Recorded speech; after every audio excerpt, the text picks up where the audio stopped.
Gusmar dengan channel KBN Nusantara kali ini menyoroti ceramah dari Rizik bin Syihab atau Habib Rizik bin Syihab dalam sebuah orasi. Mungkin itu orasi terbaru atau kapan, saya tidak tahu lah.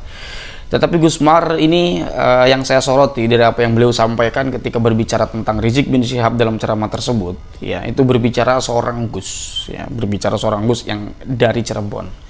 Nah kemudian ini Gusmar menginterpretasikan bahwa yang dimaksud Gus dari Cirebon itu adalah Gus Abbas Buntet. Yang menjadi pertanyaan kemudian yang ditanyakan oleh Gusmar atau yang dipersoalkan oleh Gusmar, kenapa Rizik bin Syihab ini tidak menyebut nama Gus Abbas Buntet? Ya tentu ini menjadi interpretasi yang menarik, mungkin meninggalkan pertanyaan juga di kalangan netizen. Nah supaya lebih jelas seperti apa yang disampaikan oleh Gusmar, saya tampilkan di sini teman-teman ya, silakan ya.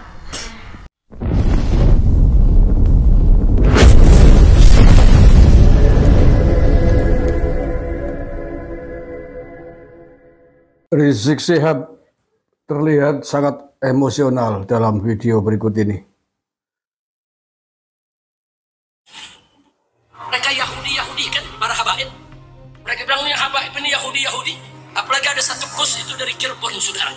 Dia ceramah seenaknya. Dia samakan datangnya para habaib ke Indonesia dengan datangnya orang-orang Israel ke Palestina, saudara. Kurang ajar. Mereka bilang dulu Israel numpang di Palestina, sekarang menguasai Palestina, menjajah Palestina. Awas, hati-hati, habaib datang dari Yaman, datang ke Indonesia, menguasai Indonesia, menjajah Indonesia. Kurang ajar. Yang bicara seorang Gus dari Cirebon, sudah. Kurang ajar, saudara. Kurang. Cie, marah nih om. Dok. Marah dibilang Yahudi, dibilang kedatangannya sama dengan seperti kedatangannya bangsa Yahudi di Israel, di Palestina. Cie. Halo bro, gak usah marah lah. Gak usah marah-marah, tinggal dibuktikan. Ente memang genetikanya, DNA-nya Yahudi apa bukan? Itu aja, itu lebih bagus. Nggak perlu marah-marah kalau tes DNA dilakukan. Ente dan bolo konsonya para keturunan Pahlawi Yaman di Indonesia hari ini, kalau DNA-nya bukan Yahudi, tinggal ngomong, ini DNA saya bukan Yahudi. Kurang ajar yang bilang Yahudi lah, baru patut gitu. Lah ya bang, ngomong begitu nggak bawa bukti bahwa ente itu DNA siapa kok? Kan itu. Jadi tidak perlu marah-marah, tidak perlu bilang kurang ajar. Tapi cukup buktikan saja, buktikan tes DNA. Ya kalau perlu dikoordinir lah. Robito Alawiyah kan punya banyak duit kan. Organisasi para klan Pahlawi itu kan banyak duit. Apa nggak punya? Tes DNA kan murah, cuman berapa tuh, sekitar 3 jutaan per gundul kok. Tes DNA dari mulai ketuanya siapa, Taufik Sekaf, pentolan-pentolannya lah, nggak semuanya, Taufik Sekaf, Bahar Smith, terus siapa lagi tuh yang suka muncul. Tes DNA semuanya, nanti keluar ternyata DNA-nya bukan G gitu ya, apa misalkan S apa M apa O. Ini tes DNA kami nih. Kurang ajar yang bilang kami Yahudi. Itu loh, bagus, itu ada buktinya loh. Bilang kurang ajar. Tes DNA aja nggak berani. Yang kurang ajar siapa coba? Takut turunan Nabi, tapi suruh tes DNA nggak mau, nggak berani. Itu kurang ajar apa bukan itu? Ya kurang ajar apa bukan itu? Kurang ajar lah. Orang yang nggak mau tes DNA ngaku cucu Nabi itu kurang ajar menurut saya. Loh yang ngaku kok cucunya Kanjeng Nabi loh.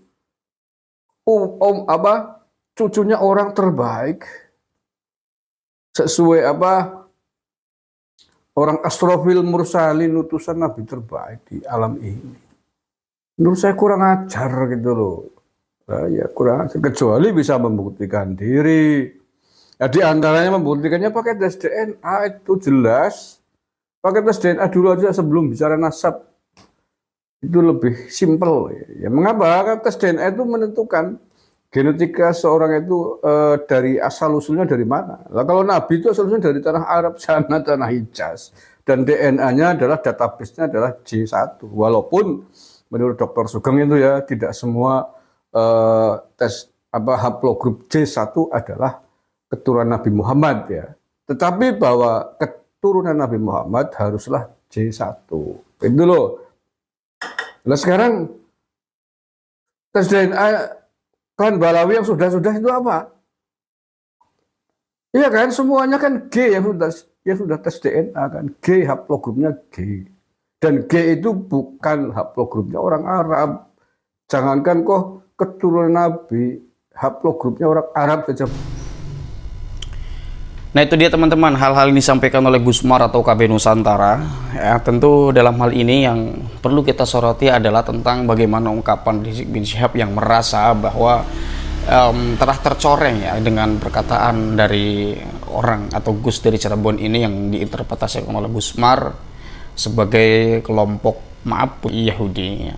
Kalau kita merujuk dari apa yang disampaikan oleh Pak Dr. Sugeng yang katanya sekian Ba'alwi ini telah terkonfirmasi dengan haplogrup G ya, haplogrup atau dalam tes DNA YDNA itu berhaplo G.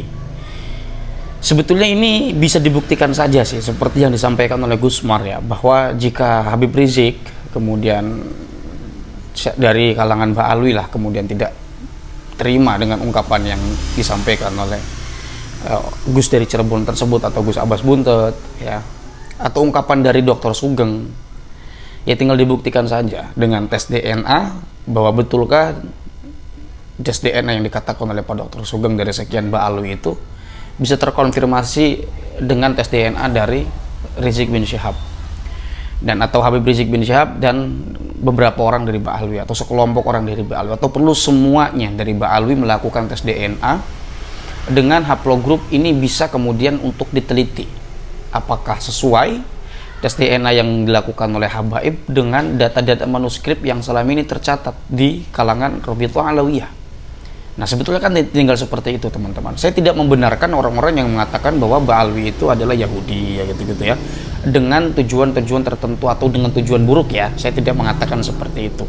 Tetapi jika seandainya telah terkonfirmasi melalui DNA bahwa ya gen mereka seumpama ini G ya, tanpa perlu kita membenci, tanpa bermaksud kita untuk membenci, ya kita katakan memang demikian karena sesuai data.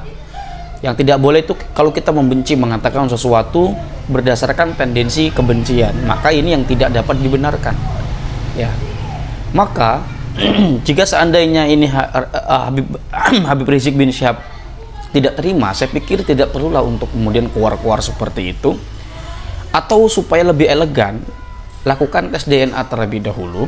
Nah jika terbukti bahwa tes DNA Habib Rizik ini tidak ke G tapi berhaplogrup apalah ya, maka itu bisa kemudian untuk bisa dikeluarkan untuk membantah apa yang dikatakan oleh Gus dari Cirebon tersebut.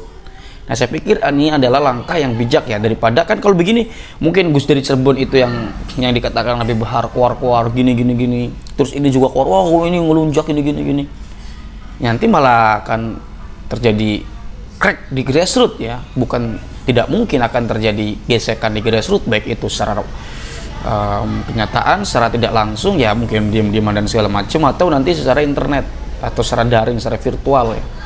Nah, ini adalah langkah yang tidak baik. Saya pikir perlu untuk kemudian dibuktikan saja untuk wilayah DNA, karena kan tes DNA itu ya mungkin untuk sekelas Habib Rizik ya itu tidak mahal ya. Dan kelebihan dari tes DNA itu kan selain daripada kita mengetahui haplogrup kita apa, itu bidang kita ya, kesehatan kita, hal-hal yang kemudian menjadi kelebihan dan kekurangan kita itu ketahuan dari genetik itu ya. Kebiasaan kita, hal-hal yang kita sukai dan hal-hal yang tidak kita sukai itu terdeteksi kok dalam DNA. Maka dalam hal ini saya pikir seperti yang dikatakan oleh Gusmar, tidak perlu untuk kemudian keluar-keluar seperti itu ya, lakukan saja tes DNA sebagai konfirmasi gitu, sebagai verifikasi tentang selama ini yang dikatakan oleh Gus dari Cirebon tersebut ya. Kalau kata Gusmar itu mungkin Gus Abbas atau siapalah. Saya pikir ini adalah langkah bijak ketimbang kita harus marah-marah ya. Dan teman-teman saya pikir tidak perlu untuk kemudian membela mati-matian Rizik bin Syihab, dan juga tidak perlu mati-matian juga membenarkan apa yang disampaikan oleh Gus dari Cirebon tersebut. Karena selama ini bukti dari Habib Rizik bin Syihab haplogrupnya apa secara DNA itu kan belum kita lihat ya. Maka jangan terlebih dahulu terburu-buru. Kendati pun kata Pak Dr. Sugeng ada sekian balu yang tes DNA hasilnya G, katanya gitu kan. Itu iya, tetapi kita belum tahu nih langkah bagaimana atau update bagaimana yang kemudian ini dilakukan oleh dari kalangan habaib ini untuk tes DNA itu sendiri. Nah, barangkali itu teman-teman yang dapat saya sampaikan. Mohon maaf jika ada kesalahan dari apa yang saya sampaikan ya. Tapi apapun itu, salam cinta damai untuk kita semua. Hadanallahu wa iyyakum ajma'in. Salam cinta damai untuk semuanya, untuk NKRI tercinta, untuk Bhinneka Tunggal Ika, untuk Pancasila merdeka. Hadanallahu wa iyyakum ajma'in. Sekali lagi saya sampaikan, wallahu huwal muwaffiq ila aqwamit thoriqin. Wassalamualaikum warahmatullahi wabarakatuh.